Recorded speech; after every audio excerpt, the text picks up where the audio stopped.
ഗ്രാമീണ വിദ്യാലയത്തിലെ നിഷിന്നവളും അവശയുമായ ഒരു പെൺകുട്ടി ചിത്രരചന മത്സരം നടക്കുന്ന ഹാളിൽ നിന്ന് ഭൂമിയുടെ മഹാദുഃഖം പോലെ മന്ദം മന്ദം നടന്നു വരുന്നു. അതെ, ഭുവന. കൈകളിൽ ചിരിക്കുന്ന വളകളില്ല, തുള്ളികൾ ചിതറിയ പട്ടുടുപ്പില്ല, ജീവിതം വഴിമുട്ടി ഒറ്റയ്ക്ക് പൊരുതുന്ന മാതാവിൻ കുരുന്നിവൾ ഭുവന. പ്രിയമാർന്നവൾ ഇവൾ ഭുവന. ഭുവനയുടെ ചെറുപ്രായത്തിൽ തന്നെ അവളുടെ അച്ഛൻ മരിച്ചു. ആരാന്റെ പാടങ്ങളിൽ കൂലിപ്പണിയെടുത്താണ് അമ്മ ഭുവനയെ വളർത്തിയത്. ഇടയ്ക്ക് മീൻ പിടിക്കാനും കതിര് പറുക്കാനും ഭുവനയും പാടത്തു പോകും. ഭുവനയുടെ ഗന്ധവും ഭുവനയുടെ ലോകവും ആരാന്റെ പാടങ്ങളാണ്. പക്ഷേ ഒരു ദിവസം പോലും ഭുവന വിദ്യാലയത്തിൽ പോകാതിരുന്നിട്ടില്ല. അവളുടെ ചെറുപ്രായത്തിൽ തന്നെ അവളിൽ ഭാവനകൾ കൂടുകൂടിയിരുന്നു. ഇല്ലായ്മയുടെ ഇത്തിരി വെട്ടത്തിലിരുന്ന് കളിക്കട്ട് കൊണ്ടവൾ ഓരയിട്ടിരിക്കുന്ന ഭ്രാന്തൻ കോലങ്ങളിൽ പക്ഷേ സുന്ദര രൂപം കണ്ടെത്തിയത് അവളുടെ പ്രിയപ്പെട്ട കസ്തൂരി ടീച്ചറായിരുന്നു. ടീച്ചർ ഭുവനയെ പ്രോത്സാഹിപ്പിച്ചു. അങ്ങനെയാണ് കസ്തൂരി ടീച്ചർ ഭുവനയെയും കൊണ്ട് മലപ്പുറത്തെത്തിയത്. ചിത്രരചനാ മത്സരം നടക്കുന്ന ഹാളിന് പുറത്ത് ടീച്ചർ അക്ഷമയോടെ കാത്തു നിൽക്കുകയായിരുന്നു. അതാ ഭുവന വരുന്നു. പക്ഷേ ഹാളിന് പുറത്തിറങ്ങിയ ഭുവന കരയുകയായിരുന്നു. എന്തു പറ്റി ഭുവന? എന്തിനാ നീ കരയണേ? കസ്തൂരി ടീച്ചറുടെ വാക്കുകൾ ഒരു തണുത്ത തലോടൽ പോലെ അവളിലേക്ക് അരിച്ചിറക്കി. ഒന്നും നന്നായില്ല ടീച്ചർ, എനിക്ക് വരയ്ക്കാൻ നല്ലൊരു വിഷയം പോലും കിട്ടിയില്ല. ഭുവന വിതുമ്പി. കണ്ണുകളിൽ ദുഃഖം നിറഞ്ഞു നിന്നു, തൊണ്ടയിൽ ദുഃഖം തടഞ്ഞു നിന്നു, ആയിരം സ്വപ്നം തകർന്നു വീണുടഞ്ഞു, ആത്മാവിൽ ഖേദം തുളുമ്പി നിന്നു. കുട്ടി അറിയുന്നത് പോലെ വരച്ചില്ലേ? അതു മതി, കണ്ണു തുറയ്ക്കൂ. പക്ഷേ ഭുവനയ്ക്ക് തല ഉയർത്താൻ കഴിഞ്ഞില്ല. മത്സരം മാത്രമല്ല, മറ്റെന്തൊക്കെയോ അവളെ അലട്ടുന്നത് പോലെ അവൾക്ക് തോന്നി. വർണ്ണശലഭമായ പട്ടുവസ്ത്രങ്ങൾ എന്ന വേദികളിൽ നിന്ന് മറ്റു വേദികളോട് ചിരിപ്പായിരുന്ന ആൺകുട്ടികളും പെൺകുട്ടികളും പൂത്തുമ്പികളെ പോലെ പാറി നടക്കുന്നവർ. എവിടെ നോക്കിയാലും ഒരു ഉത്സവത്തിന്റെ പ്രതീതി. ബാല്യകാലം.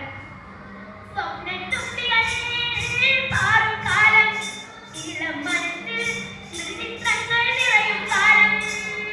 മലമണികളിൽ സർഗവസന്തം പൂക്കും. മനസ്സിലെങ്ങും വിസ്മയമാകും കാലം. ബാല്യകാലം, ഈ ബാല്യകാലം. കുട്ടി വരൂ. കസ്തൂരി ടീച്ചർ ഭുവനയുടെ കൈ പിടിച്ചു. നമുക്ക് വല്ലതും കഴിക്കണ്ടേ? വേണ്ട ടീച്ചർ, എനിക്ക് വിശപ്പില്ല. അത് പറഞ്ഞപ്പോൾ തലേന്ന് രാത്രി ചുവിറച്ചു കിടക്കുന്ന തന്റെ അമ്മ തന്നെ ഉറക്കത്തിൽ നിന്നും എഴുന്നേൽപ്പിച്ച രംഗം ഭുവന മുന്നിൽ കണ്ടു.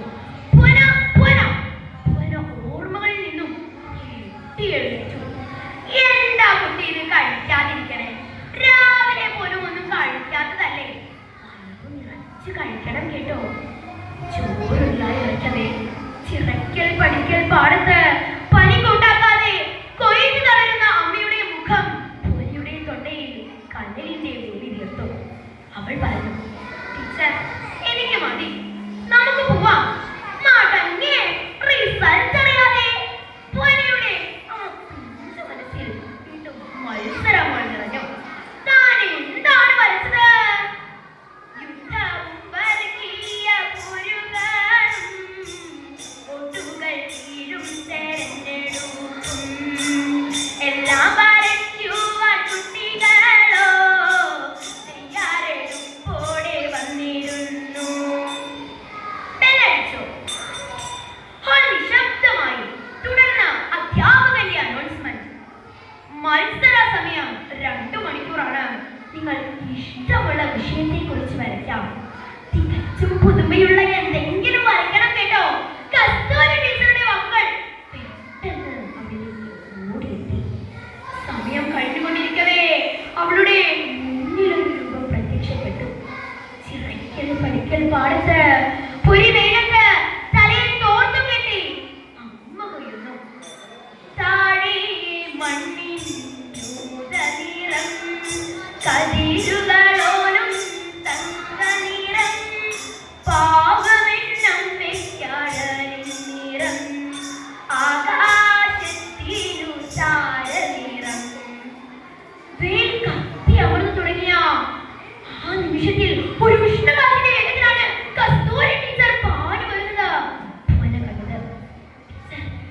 തെച്ചുകൊണ്ടാണ് അത് പറഞ്ഞത്. ഭുവന, നീയാണ് ബസ്.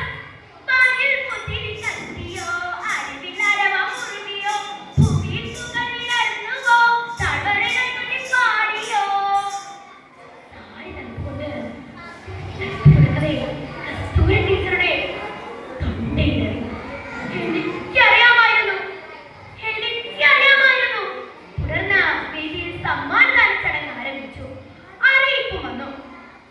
ആദ്യ സമ്മാനം ചിത്രരചന, ഒന്നാം സമ്മാനം ഭുവന, ചിത്രം അമ്മ കൊയ്യുന്നു.